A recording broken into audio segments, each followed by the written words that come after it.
Labyrinths is brought to you by Knox Robinson Productions. Please consider becoming a patron. For as little as $5 a month, you can listen to Labyrinths ad-free.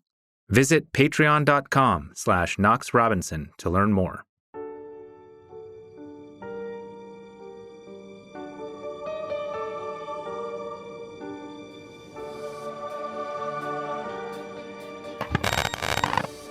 I don't see anything. Tap your implant, dummy. Oh, wow, look at everyone. Hello, everyone. We're speaking to you from the future. This is not a reunion, it's an emergency. And we haven't seen these people in like 1,000 years. You've never seen these people. You've never even met them, thanks to your protocol violation, which... Yeah, about that. You're probably wondering how we ended up in the future. Long story short, back in 2080, we cryo-froze ourselves and woke up in the year 3020. They zapped away our wrinkles and our diseases. And they gave us these sweet coats. Man, the future is crazy. I know you nerds are excited, but you have to understand, you no longer exist. Apparently, our past selves were annihilated, our time streams were unstitched, and our friends and family were scattered throughout space and time. Sorry about that. We need you to restitch our broken time streams and rematerialize us in the past. Help us. You're our only hope.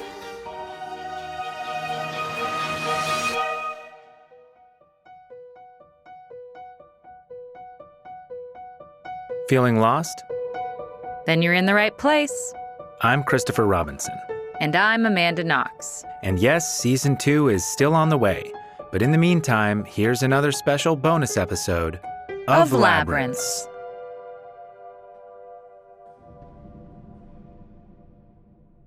That insanity you just heard was from a video we played at the start of our wedding ceremony. We got married on February 29th, Leap Day, 2020. It was a themed wedding, and a complicated one. But in a word, time travel. Little did we know, time was about to stop. A week later, the world shut down due to the pandemic. In the words of our friend Jake, who served as our sci-fi officiant, seriously, the greatest party I've ever been to, followed by the most traumatic year I've ever been through. Oh. So, no. It's like spice in the sweet, right? Like, the party seems even better because of all the crap that came afterwards. The last fun thing. Yeah, literally. We've been tight-lipped about our wacky wedding, but coming up on our 1-year anniversary, we've decided to tell you all about it. For a couple of reasons. We spent over a year planning this event, which was basically a one-night interactive theatrical performance for our friends and family, like stepping inside an episode of Doctor Who. Like the whole spectacle of like your script and the music and it was a full 3-hour show, just the actual wedding part. So that's my friend Madison. Here's Chris's brother, Kyle. The people that were sitting in that audience, because that's what it was. It wasn't your wedding gathering. It was an audience. And like the show was the precursor to the reception, which was also a part of the show, but was interactive, where everyone has to get involved to help figure out the thing. The amount of people moving behind the scenes, the amount of prep work that has to go into it. I mean, you guys had special effects, right? Like, it was a lot of fun, a lot of work, and the most ambitious creative project we've ever done together. We're proud of it, and we're so lucky to have slid in under the wire just before the pandemic hit. And lastly, we could not have pulled it off without the help of a lot of people, many of them kind strangers, and we want to shout them out. And to give you a little taste of what it was like, we'll be sharing some photos. But to see them, you'll have to solve puzzles, just like the guests at our wedding did in order to help us seal the deal. But honestly, if you've thrown a wedding, you know that it goes by like that. So to help jog our own memories, we called up some friends and family to hear what it was like from their perspective. Like someone like found a box and opened this portal and people from all these different time periods came together to just like, I guess we're having a celebration.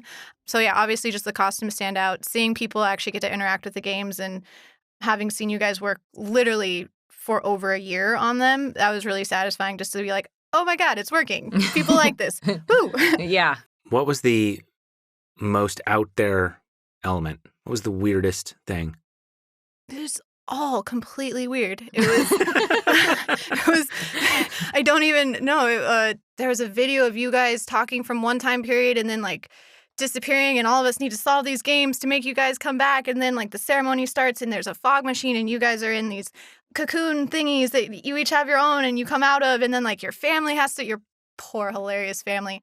If I was going to tell a stranger one thing about the wedding, man, Yeah, how do you encapsulate it? Like, the pods, I think. They were the centerpiece on the stage. Once you guys came out of them, they were still there, and they stayed there the whole night. The band played around them, and Jimmy, he did such a phenomenal job making those pods, doing the things that they needed to do. Yeah. Glow from the inside with black light and strobe and smoke, and that you guys stepped out of these cryopods in like your amazing homemade cyberpunk style outfits in white and gold. yeah, so our costumes, we designed and fabricated them ourselves. Chris made a special gold-flaked cane that illuminated when he picked it up with a magnet ring he wore. I added the gold Tron-style pattern to his white suit, and I sewed his cloak, his vest, and my bodice from scratch, with a skirt donated from Bellevue Bridal, who were so kind to me and my bridesmaids. I mean, that's kind of the effort that we put into everything, though, right? Like, Yeah. we don't do anything half-assed. If you're going to do something, you full-ass it, right? Like, You full ass it and then some. Yeah. You find Yeah. someone else's ass. yeah, you got to have multiple asses Yeah. worth of effort. You only get one shot, you know? Yeah. It's true. Do not miss your chance to blow. Mom spaghetti. Mom spaghetti. Okay, maybe we should back up a bit. I guess it's fitting to jump around in time somewhat, but how did this start? Why a sci-fi wedding? Well, the first time we met, we watched Star Trek together. We're both huge nerds. I think one of like the first get-togethers we went to was a costume party, your brother's true. birthday. We've done a lot of those since then. And then, of course, there was the whole proposal thing, which people can listen to that in the last episode, right? In detail, the concept was basically, in the future, we visited the Galactic Library and looked ourselves up, which you're not supposed to do. It ended up fracturing our past timelines and made it so that we never met. And it scattered all our friends and family throughout space and time. But the fail-safe backup system in the library sent a data crystal back in time to help restitch our timelines. That was the meteorite that landed in the backyard during my proposal. And the Galactic Library tech support created a bubble outside of space and time and gathered all our friends and family there to help fix us back up. Yeah, it's a bit much. We conveyed the outlines of the story to the guests in our invitations, which were actually thank you cards from the future, thanking them for attending and explaining to them that they had been scattered throughout these different time periods and that they should dress for whatever fancy looked like from the time and place they were now from. And our guests did not disappoint. Jordan always stuck out in my mind. Hmm. Like, he really went for it, like the old school Scottish kilt, but like the new school cyberpunk thing. Like, Yeah. I really love that one. Oh, there's the guy that was the Tyrannosaurus Rex. I mean, he was probably very hot. Who's ever been to a wedding where you saw a blow-up dinosaur dancing? Probably if I just like close my eyes and think of the wedding, I just see 2 T-Rexes above a sea full of people from like every time period, every expression of weird things you can imagine. That just solidified it to me. The happy dancing T-Rexes with like someone from the French Revolution. It was just like such a hodgepodge. I felt like I was in a really weird Community episode. Everybody got creative with it. People really brought their A game Yeah. with their costumes. Yeah, from Prohibition era to Yeah. the inflatable dinosaur costumes to Yeah. even the people that I think initially had some reservations about dressing up really got into it. Yeah. Even our parents. And I think the most amazing thing is The craziest thing. I think the craziest thing was that you guys inspired everybody. And then I got really drunk. I don't remember a lot at a certain point. I do recall how you were one of the most dressed going into the wedding, and you ended up being one of the least dressed. Yeah, those dresses are heavy. Those dresses are really heavy. Yeah, Marie Antoinette. Yeah. They were not partying down like you were partying down. The planning for this event was nuts. We spent over a year on it. And in the middle of it, we got an invitation from the Italy Innocence Project. I had been thinking about returning to Italy for, as long as I had not been in Italy. And it always seemed like this impossible task.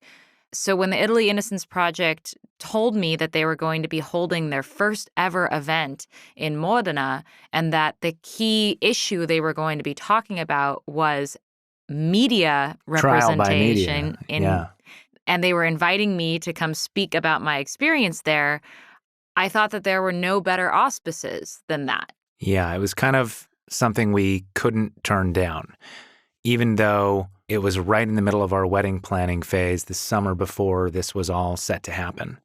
The whole return to Italy trip is another story for another time.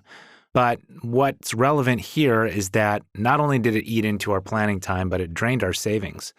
So we decided to do the increasingly common thing among millennial couples and just have a cash registry. You know, we didn't need toasters or dishware or tablecloths. What do people give people at weddings? I don't know. So we said, hey, if you want to get us a wedding gift, how about you contribute to this awesome party that we're throwing? And, frankly, we should have expected it. The tabloids found our registry page and they sent it out to the world, not us, and then claimed that we were begging strangers for money, which was not true. It was not cool. It was pretty vile, honestly. Tabloid after tabloid distorted the truth and then shamed us for it. It was kind of relentless for a month there in the summer. I mean, we had shared the story of our wedding to the world, but we had not begged a bunch of random strangers to be involved. If anything, we were just really excited about the story. What sort of is a weird silver lining to all of this is that a lot of people not only were inspired by the story that we wrote, but they were also engaged by all of that hate coming at us.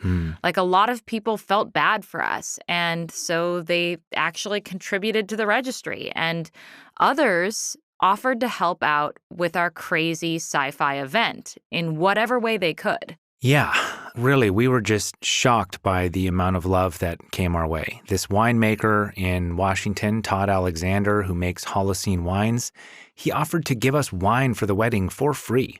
We owe him such a debt of gratitude. If you're looking for a great Pinot Noir, check out Holocene Winery. Seriously, great wines. Oh my God, so good. A company called Flash Photo Booth Seattle offered their services for free as well. They were amazing. Great takeaway gifts for our guests. Totally. And the local Elks Lodge, where we held the event, gave us a great deal on renting out their ballroom for an entire week. Most wedding venues, it's like in by 4 p.m., out by midnight. And we had this space for a week. And we were able, in that week, to transform it utterly from an Elks Lodge into a weird bubble outside of space and time with all of our sets and props and decorations. Speaking of sets and props, we would be remiss if we didn't talk about Jimmy Guerci, who made the props and the costumes for this sci-fi film called Prospect, and then who offered to help lend us his foam core mastery to build our props. So he was the mastermind behind the time tunnel that the guests entered through, the Sandfather clock, this massive 14-foot tall grandfather clock with a lumen glass spidery electrical clock face that our officiant Jake emerged from, and these amazing rematerializing canisters that we emerged from on stage. We'll get to that. A woman named Donnell, who runs Pompeii Wood-Fired Pizza, offered to cater our party for basically the cost of ingredients. She was so kind. And the pizza, oh man, as Jake put it. That pizza was dope. They just tasted fantastic. It was really brightly colored too. like blue and green. It was like a galactic nebula swirl. Yeah, yeah. Galaxy swirl pizza. Nobody wants or needs negative energy in the lead up to a wedding. And we were being flooded with it by media.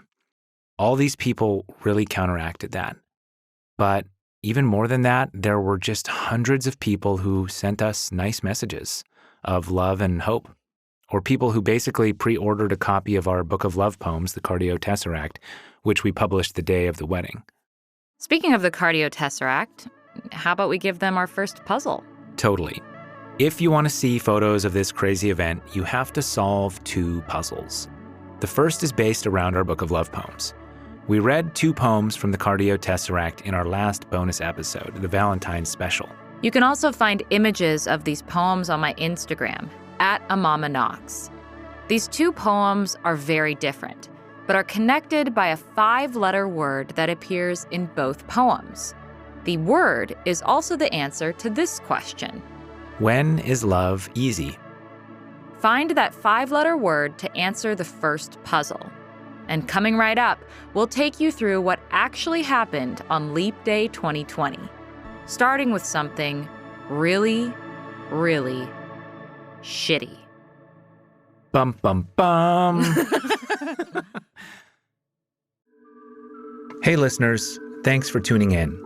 This podcast can only exist thanks to listener support. So please consider becoming a patron. Visit patreon.com/KnoxRobinson.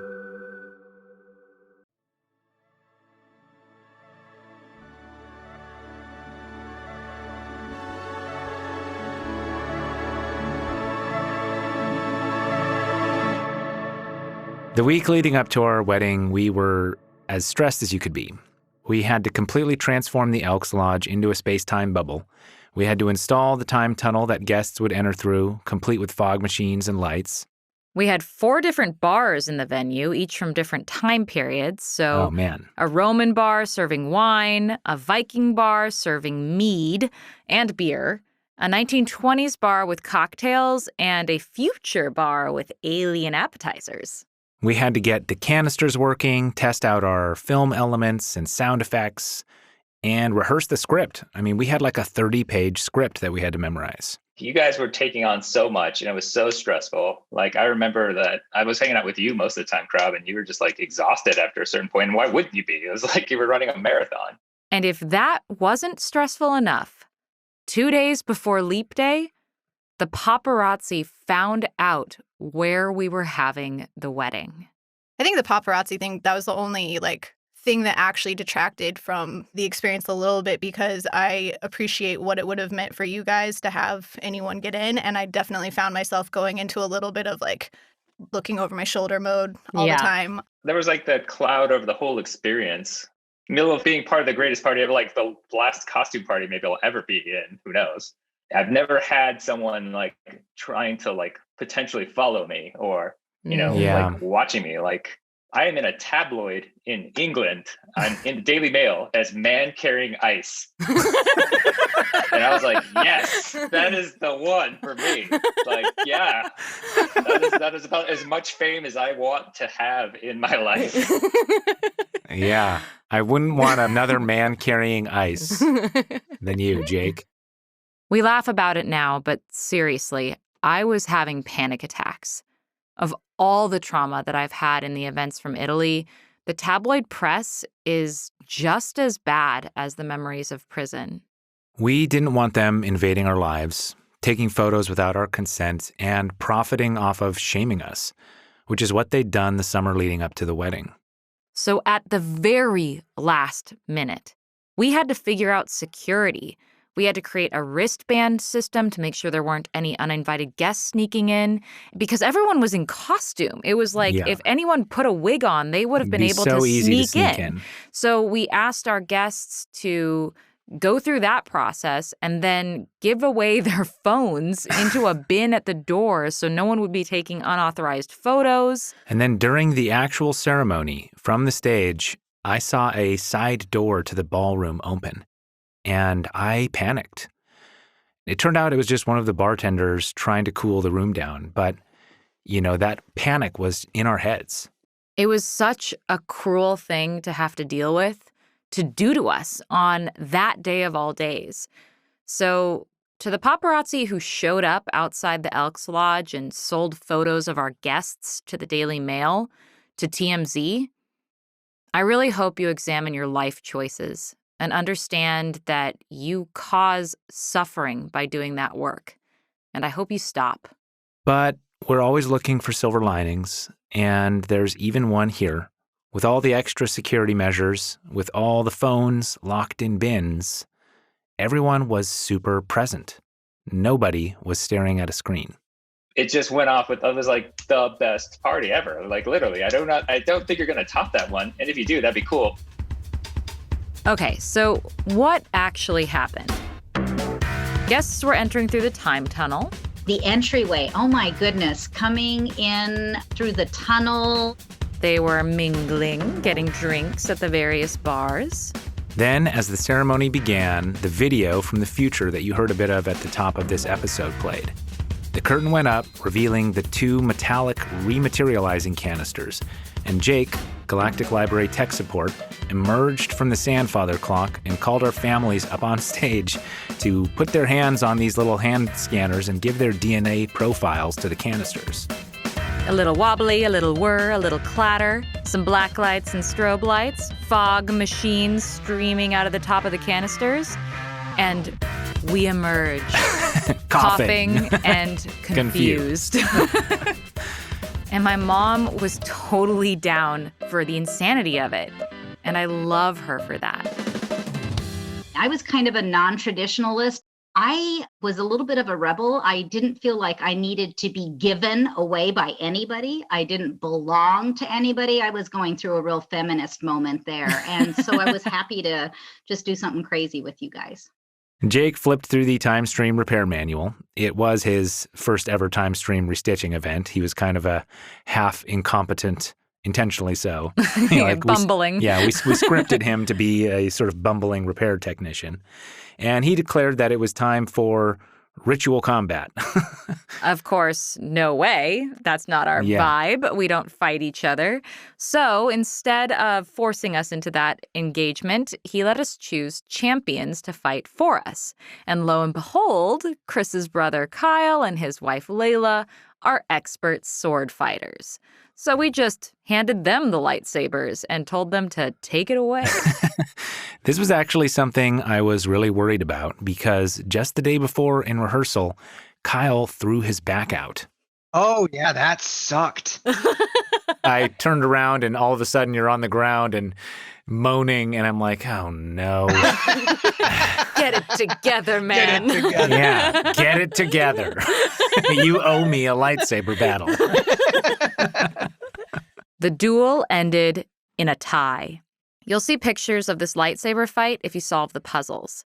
A few more wacky things happened during the ceremony, and then we got to the vows. I think my favorite memory is talking with Deanna ahead of time about how I was going to cry during the ceremony. And then looking at her and Layla standing next to her and Layla mouthing, "Keep it together." And then that made me burst into tears. No. Like, I was just like, nope, can't do it. When you guys in rehearsal had skipped over all of the vows, you were like, vows, Right. vows. I had read both of your vows separately, and I cried while reading the vows too. And because like you both were like, "Is this going to be good enough?" And like trying to one up each other in love or something. In all the insanity, what was strangely the most traditional or... Your vows. Only in that, like, I didn't know if you would let there be a moment of normalcy, like, which is totally fine. But I kind of thought it's possible that they're going to also do this in a really weird way, or they're going to, like, make each other play a puzzle to find the vows from each Right. other, or it's going to be done in, like, Latin, or you're going to do yours in Italian, and he has to prove he loves you by understanding or something. That would have been good. and so your vows weren't traditional in that they were way better written than a lot of people's vows, really thoughtful. And I really appreciated that amongst all that beautiful weirdness, I totally cried during your vows, and most people were sniffling. So there's actually this true romantic, touching moment. Do you want to give them a snippet of our vows? Yeah, okay. Let me see. You're not going to get it all, but here's a little chunk. I will learn from you the secrets of radical kindness. I will learn when to stop seeking an answer and to kiss your cheek. I will learn, infine, come parlare in italiano come un madrelingua o almeno come un prigioniero. I will learn how to find you when you're lost in your own private darkness. I will learn to call out to you when I'm lost in mine. No, it's so good. Your turn. All right. Okay. Once, when we were sitting on our couch together, quietly working on our laptops, you said to me, even if nothing else we're working on ever pans out, we have this. There has been so much uncertainty in our lives. This certainty is enough. Every day, always, forever, I choose you. No, okay, not crying. Moving along. After that, our officiant Jake told us to seal our fusion with our faces. So we kissed. Woo! And everyone cheered. But, according to the script, it didn't work. Jake took out a scanner looking for love particles and said, no, unfortunately, we were still hypothetical. Like Marty McFly in Back to the Future. Our timelines had not yet been repaired. And this, my friends, is where the puzzles came in.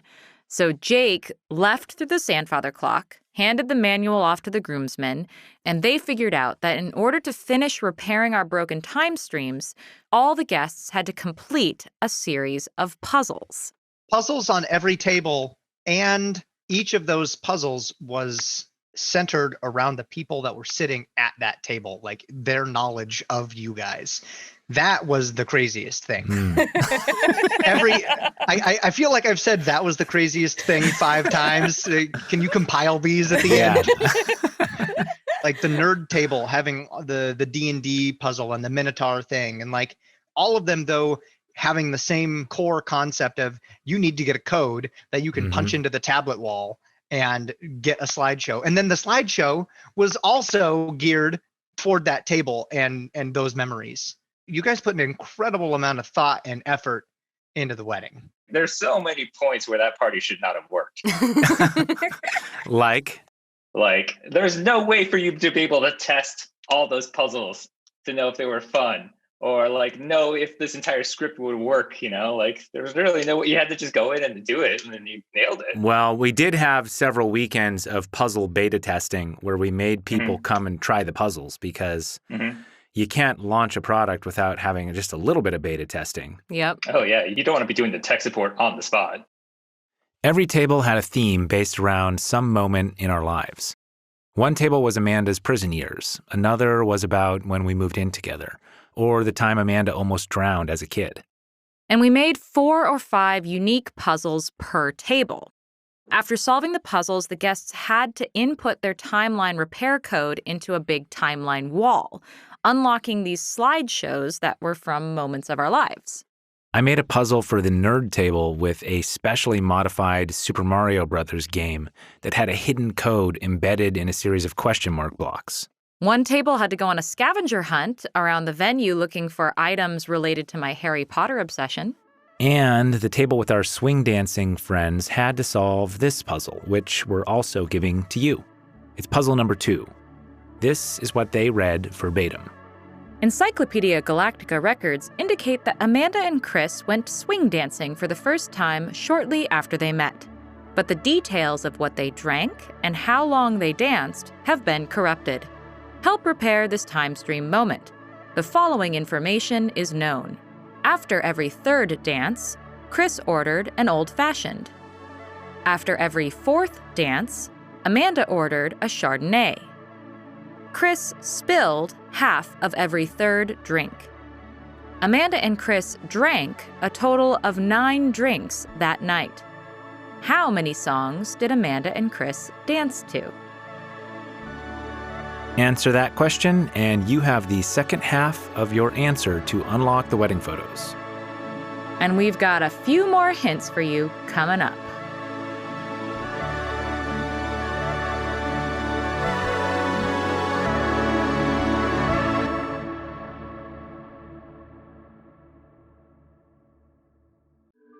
Hey, listeners. Thanks for tuning in. This podcast is only possible thanks to listener support. So please consider becoming a patron. Visit patreon.com/KnoxRobinson.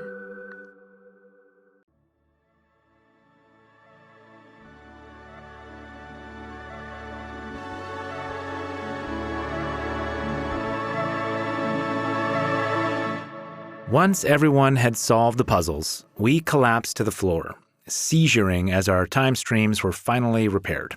We asked the artificial intelligence coordinating the evening for sustenance. I asked for Roman cuisine. I asked for future food. So we got future Roman food? They brought in galactic spiral pizzas? And after that, we asked for music. So the AI imported a live swing band from the 1920s. Meaning the curtains went up on stage, and there were the washboard cut-ups, an amazing swing band from Seattle who totally played into our theme. Our first dance was to My Honey's Loving Arms, and we did a swing routine that 2 local dance instructors, Mark and Katie from Swing It Seattle, helped us prepare for. And after that, it became a wild dance party. And then it's like the T-Rex jumps out and Napoleon jumps out and like the caveman and someone with like eyes all over them, and I don't know what they were supposed to be, but it worked. So yeah, it was really lovely. And I remember that there's plans for a 10-year, even more intense version, and I'm fucking stoked for that.